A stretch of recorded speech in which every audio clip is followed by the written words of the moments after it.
We are constipated, but we also blame ourselves. Maybe I didn't drink enough water. Maybe I'm not eating enough fiber. Maybe something is wrong with me. But what if I told you it's not just you, it's the world we live in? Hi, I'm Bimal Maharjan, founder and CEO of Gutsphere. Today, I want to talk about the everyday habits in modern life that are making us constipated, quietly, unintentionally, and constantly. We will walk through 7 root causes of constipation, what I call the pillars of gut health. And I will show you the modern habits that are breaking those pillars down. For each one, I will explain what the habit is, why it causes constipation, and what you can do instead. Some of these habits will sound totally harmless. Some you may not even realize you're doing. But over time, they can rewire your body and suppress the very reflexes you rely on to go. So if you have been stuck, frustrated, or just tired of relying on pills or powders, this video is just for you. Let's get into it.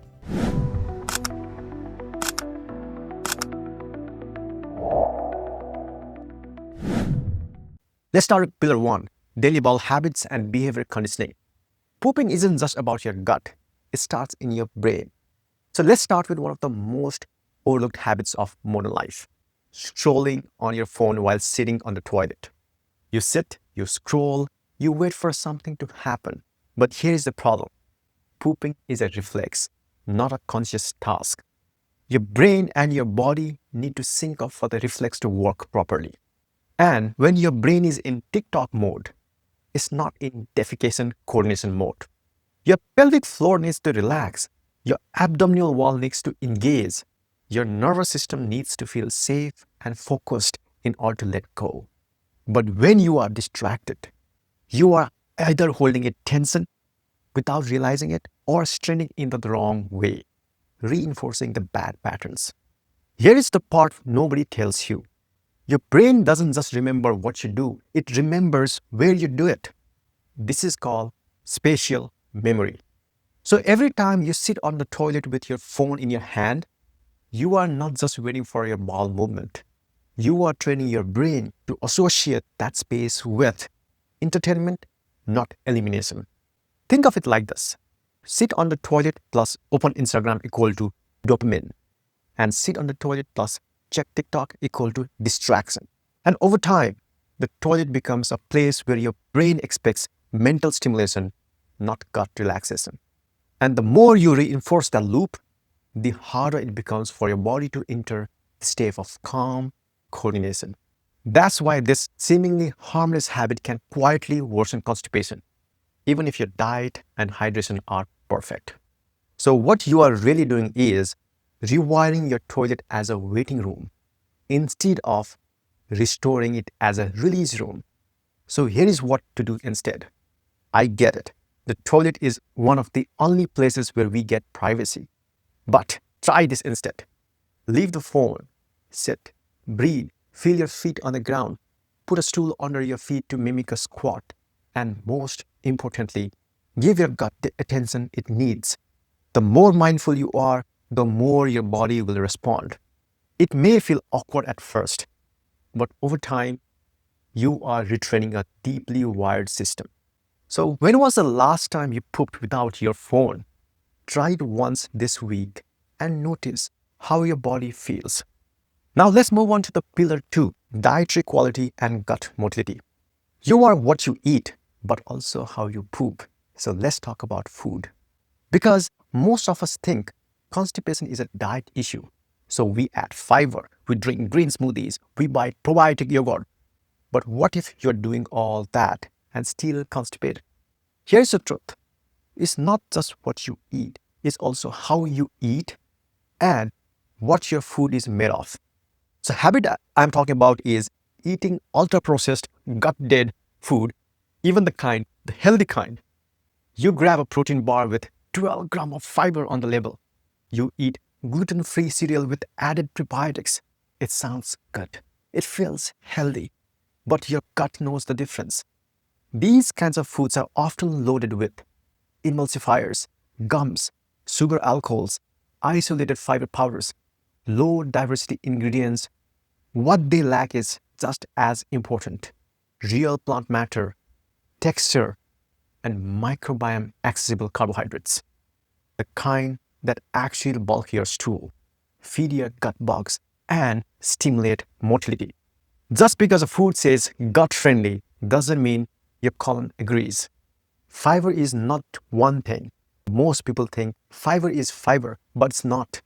There is soluble fiber like chias, oats, flax, which softens stool and feeds bacteria, and insoluble fiber like skins, seeds, bran, which adds bulk and sweeps. And then there is fake fiber, added for marketing, not for your microbiome. Your colon doesn't want more fiber. It just wants diverse, real fiber, the kind that comes from whole, varied, unprocessed foods, not fiber bars with a 3-year shelf life. So what you are really doing is feeding your labels instead of feeding your microbes. So what to do instead? Start with real plants, not packages. Aim for 20 to 30 different plant foods per week, not just kale and oats on repeat. Try adding cooked greens, steamed carrots, lentils and beans, berries, apples, bananas, ground flax or chia seeds, which soaked overnight. Then observe. Every gut is different. Some people thrive on more soluble fiber, others need more roughness. But no gut does well on ultra-processed health food. So when is the last time you fed your microbes something they actually wanted? Try swapping one processed snacks this week for a whole food with real fiber and see how your gut responds. Now let's talk about pillar 3, hydration and electrolyte balance. If fiber is the broom, water is what it makes it sweep. So let's talk about water, because this one seems obvious, right? Drink more water equal to poop better. But here's the thing, hydration isn't just about volume. It's also about timing, quality, and minerals. And modern life has made us experts at drinking everything except what our gut really needs. So habit I'm talking about is starting your day with caffeine, not water. You wake up, you reach for coffee, maybe tea, maybe nothing. And by the time your body is asking for water, it's already behind. Here's what most people don't realize.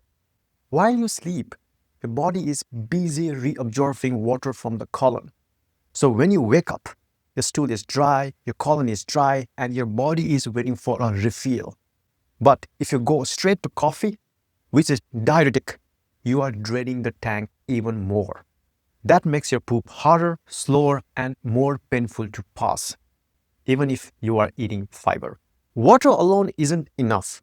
You also need electrolytes, especially magnesium and potassium, to help move water into your colon and support muscle contractions. So low magnesium equal to sluggish peristalsis, low potassium equal to weak bowel tone. And modern diets, especially processed or low carb ones, are often low in both and add stress, caffeine, or sweating to the mix, and your colon ends up dry, tight, and tired. So here's what to do instead. Start your day with at least 16 ounces of warm water. I do up to 1 liter before anything else. And bonus, add a pinch of sea salt, squeeze in some lemon, or include a few drops of trace minerals if you are feeling depleted. Then throughout the day, eat potassium-rich foods like bananas, sweet potatoes, coconut water. Include magnesium from greens, beans, or gentle supplements like magnesium citrate or glycinate. And if you sweat a lot, replenish intentionally, not just with plain water.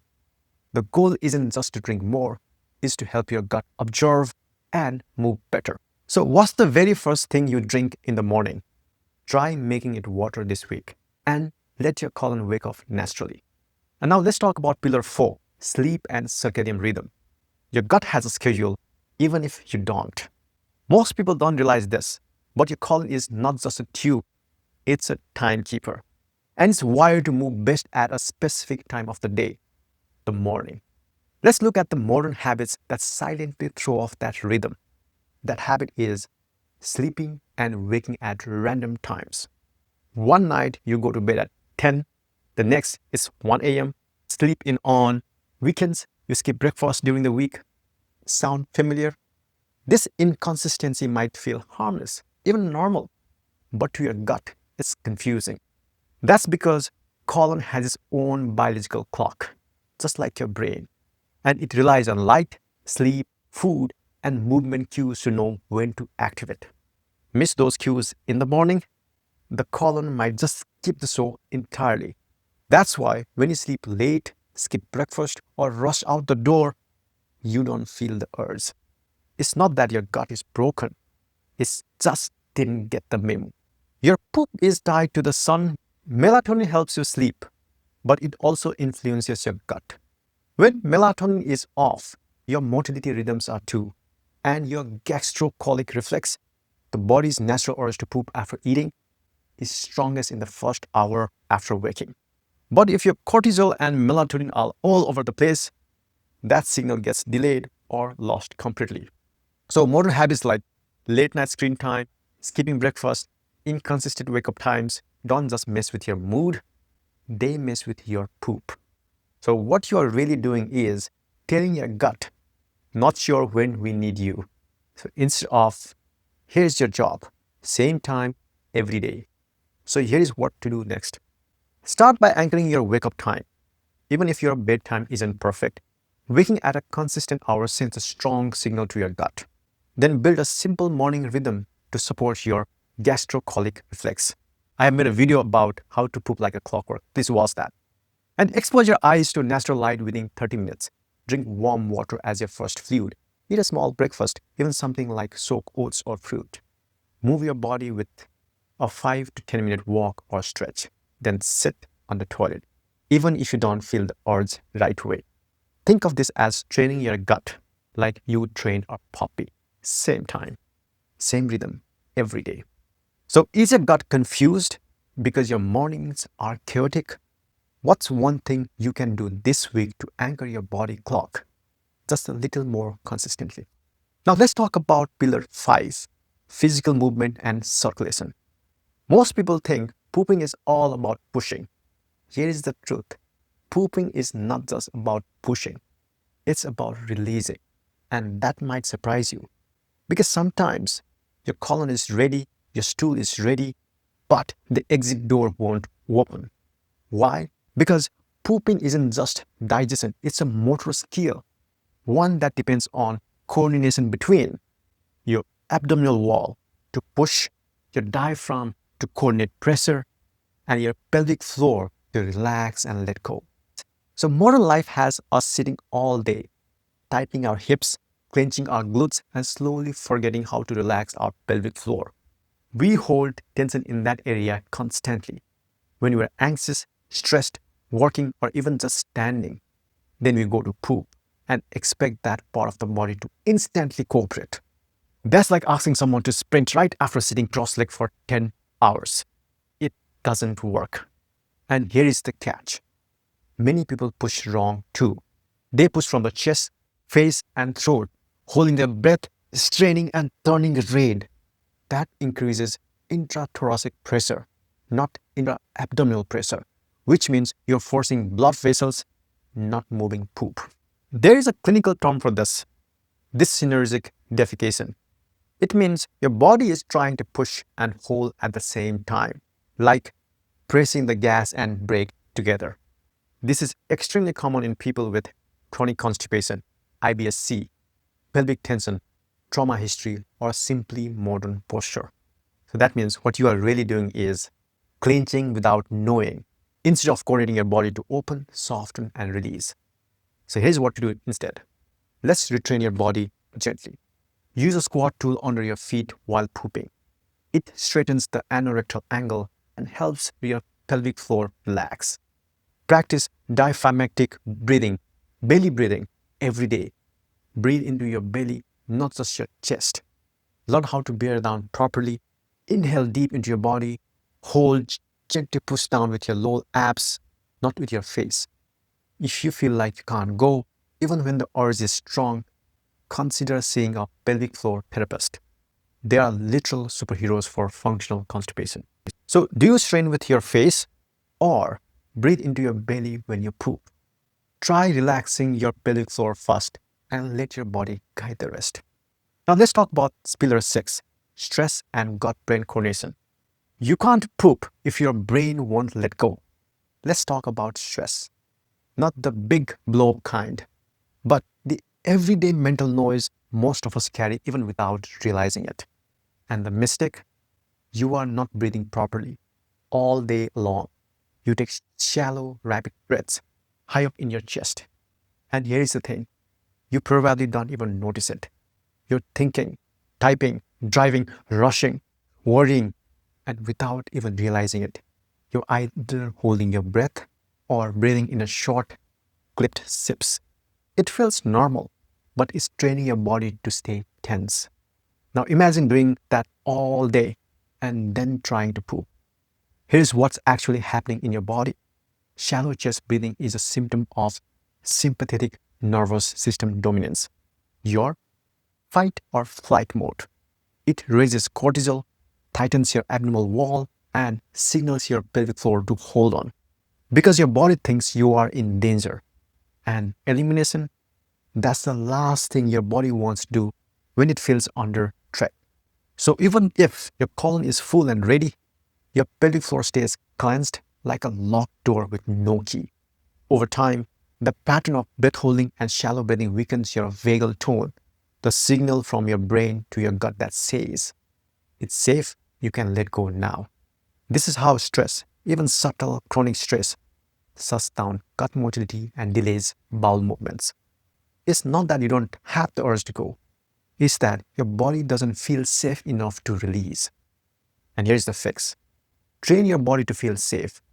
Practice breathing exercises like diaphragmatic breathing, which is also known as belly breathing, to activate your parasympathetic nervous system, your body's rest and digest mode. Here's how. Sit upright or lie down. Place one hand on the chest, on the hand on the belly. Inhale through your nose for 4 seconds. Let your belly expand and exhale through your mouth for 6 to 8 seconds. Let your belly fall and repeat for 3 to 5 rounds. Do this before you sit on the toilet. It's like unlocking the door to your pelvic floor and resetting the signal between your brain and your gut. And here is why it works. It increases vagal nerve activity, which boosts colonic motility, relaxes your pelvic floor, lowers your cortisol, and creates the internal state where pooping feels natural, not forced. This is one of the fastest, safest, and most effective things you can do to rewire your gut-brain connection. No tools, no side effects, just breath. Next, let's talk about pillar 7, microbiome balance and fermentation. You don't poop alone. Your microbes do the half the work. Inside your gut live trillions of microbes, bacteria, fungi, even viruses. And when they are healthy, diverse, and well-fed, they help keep your bowels moving like clockwork. And when they are starved, wiped out, or overrun by wrong species, everything slows down, literally. The habit that worsens is over-sanitizing, under-diversifying, and believing the probiotic hype.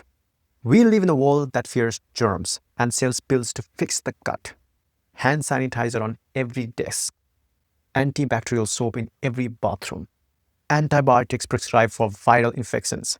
But here's what we forget. When you kill all microbes, you don't just kill the bad ones, you wipe out the good ones too. Over-sanitizing may make things cleaner, but not healthier. We evolved to be surrounded by dirt, soil, plants, animals, and diverse microbes. Now, we are isolated in sterile indoor spaces, and our guts are paying the price. And then there is the other side of the equation. We eat the same 3 to 5 foods every week, which drops the microbiome diversity. We avoid fermented or fiber-rich foods, starving our bacteria of fuel. We buy shelf-stable gut health snacks, but most don't survive digestion or colonize. We expect probiotics to do years of microbial damage. The result? A gut with low bitrate production, weak motility signaling, poor stool quality. Your gut bacteria ferment prebiotic fibers and resistant starch to produce short-chain fatty acids like butyrate, which feeds colon cells and triggers movement. Acetate and propionate influence inflammation and motility. So low butyrate equal to dry stool, sluggish propulsion, and increased transit time. Your microbes literally help push the poop through. So what you are really doing is killing the good bugs in your gut and starving the rest. So what to do instead? Stop over-sanitizing everything. Wash your hands, obviously, but wash your hands with regular soap, not antibacterial. Avoid hand sanitizers unless necessary, for example, illness, public travel. Reconnect with the outdoors. Garden, walk barefoot, touch real life, feed your microbes, and prebiotic-rich foods. Oats, garlic, onions, leeks, bananas, lentils. Include raisin starch, cool potatoes, green bananas, overnight oats. Eat a rainbow of plant fibers. Aim for 30 plus different plants each week. And repopulate through real food. Try fermented foods, kefir, sauerkraut, kimchi, miso, yogurt, and rotate your foods. Diversity breeds resilience. Your gut isn't just a digestive tube, it's a living ecosystem. An ecosystem needs variety to thrive. Have you been over-sanitizing your world while under-nourishing your microbes? This week, skip the hand sanitizer at home, touch the soil, eat something fermented, and feed your gut like it's alive, because it is.